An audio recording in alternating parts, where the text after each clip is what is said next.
بسم الله الرحمن الرحیم.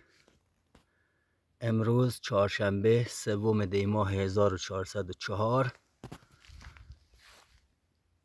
امروز اومدم مزارع زعفران رو بازدید کردم. متاسفانه آهوها خوردن، خسارت زیادی رسوندن به ما.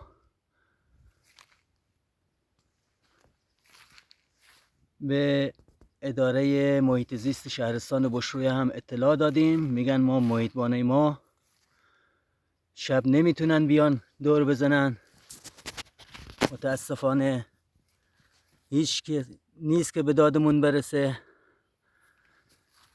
کلا دیگه ما قطع امید کردیم از منطقه بشرویه با وجود بازدیدهای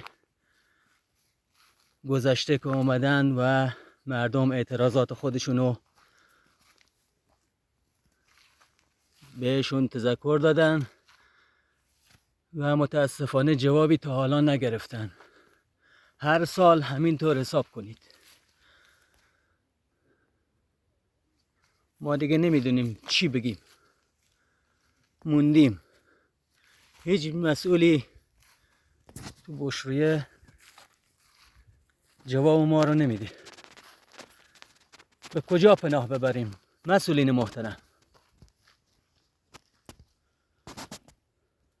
یا همه رو خوردن.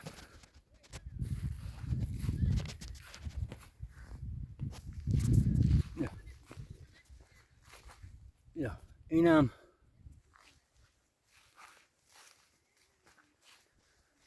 اینم مسئول ما. دیگه نمیدونیم ما باید چیکار کنیم. به فرماندارم گفتیم، بخشدار میدونه، همه مسئولین میدونن که آهوها دارن خسارت به کشاورزان میزنن. هیچ کی جوابگوی مردم نیست. هیچ کی. خدا خیرتون بده همتون.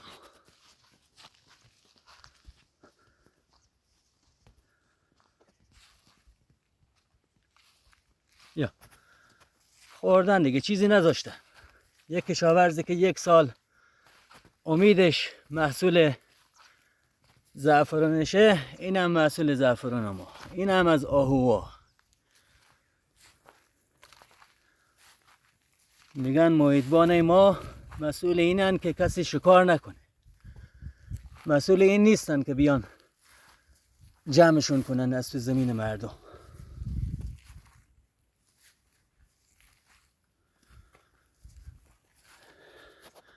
خدا خیرتون بده. خدا حافظ همگیتون.